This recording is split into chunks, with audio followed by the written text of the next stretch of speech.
everybody, I want to talk to you about addition and teaching your kids addition facts. So whenever kids learn a new concept, the first thing they're going to do is learn it by starting with it concretely using manipulatives or something they can touch and feel. Then they'll move to pictures, and then they'll move to abstract, which is math symbols. In this case, the plus sign, the equal sign, numerals, that kind of thing. Kids always move through that progression, but there's sort of a back and forth.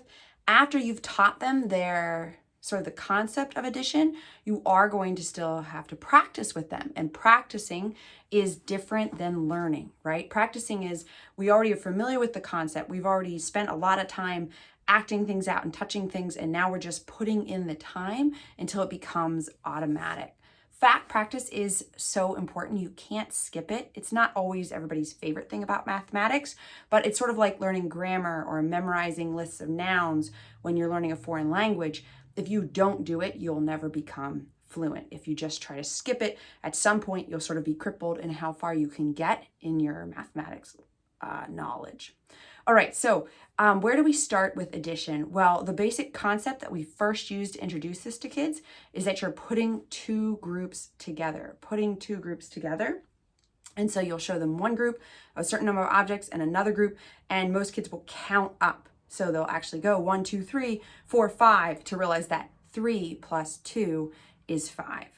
After that, they will count on. So to count on, let's say you have a group of 3 over here and a group of 2 over here. They'll start at 3 and go 4, 5. 3, 4, 5, instead of starting all the way at the beginning. And then eventually they can start to just learn the facts automatically. Okay, I want to show you a few things that I think can help you. Of course, once addition is automatic for us as adults, we can forget all these little micro steps, and then we're not as good at teaching it because we're like, we just know that 3 plus 2 is 5, and we don't think in terms of 3, 4, 5. But let me show you some tips here. Here's what the progression of addition looked like in Apologia Math.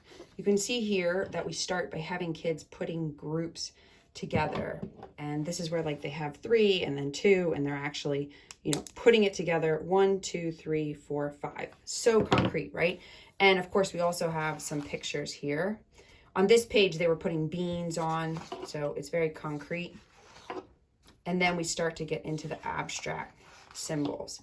You can notice there's a lot of back and forth between pictorial and abstract.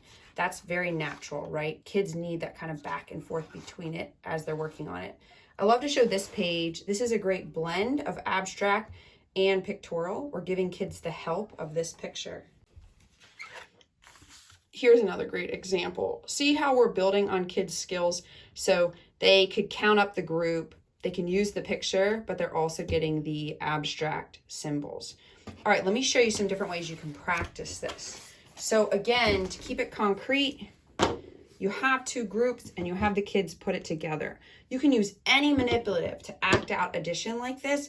I normally say use something your kid likes. So my daughter loves beads. I use beads with her. I use beans with my son because that's what worked for him. Think about something your kid likes and use that. Eventually, when you go to add on, you want them not to count up everything. So let's say you were doing this. You want them to get to a place where they can go 4, 5, 6. That's called counting on. I had a friend who taught me this trick where she would go 4, 5, 6. And that's how she would teach her child to use counting on, is they'd do a fist for the first part and then the fingers to count up the next part. Once you've got that, you want your child to start to memorize their facts. And we're always going to use families, okay? Any type of fact, division, multiplication, it doesn't matter. We want kids to learn facts in families. Grouping things together in your mind makes it easier for you to remember. This is one of the tear out pages in Apologia Math Level 1 that just shows this, okay? These are all the ways you can add to get 7. All the ways you can add to get 8. So normally what I recommend is have your kids start by memorizing these groups. These are pretty easy, right? They might already know all of these right away and they just have to practice their 5s.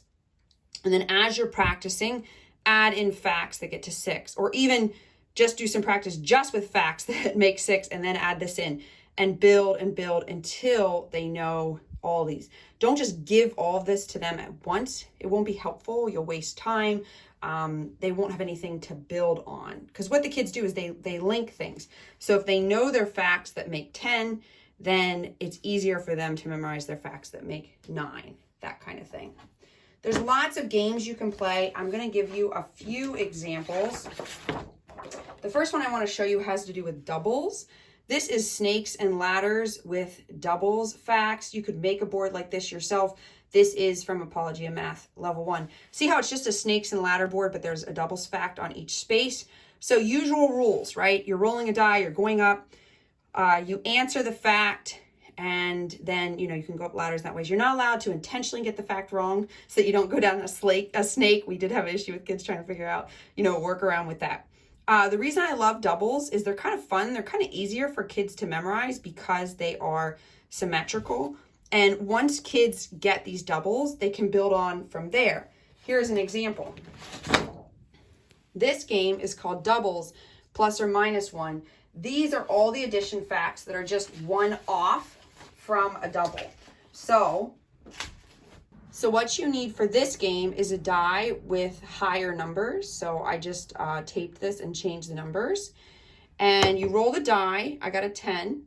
You double that to get 20, and I can either do one more or one less. And this helps kids get ready for facts like 10 plus 11, 10 plus 9, because it builds on what they knew with their doubles. There's one more game I want to show you. This is called Make That Number One Way or Another. So to play this game, you need a board like this. Again, this is in Apology of Math. If you want to make your own board, it's just a grid, and you have 0 through 19. And then you need some numbered cards. So we use Uno cards in our house because we already have them, and they have zeros, and they're nice big numerals. I love them. When it's your turn, you flip over 2 cards, and you can add or subtract. So if I add, I can go anywhere with a 7. I can also practice my subtraction and do 5 take away 2 to get 3. That's the part I like about this game, is if you're trying to practice addition and subtraction, kids can do that and they get some strategy, that type of thing, okay? The other person goes with a different color. So let's say the opponent goes and they said 6 take away 1 is 5. Whoever gets 5 in a row, sometimes you can change it to 4 in a row if you want the game to be faster, wins. This one's a lot of fun and you get so much practice.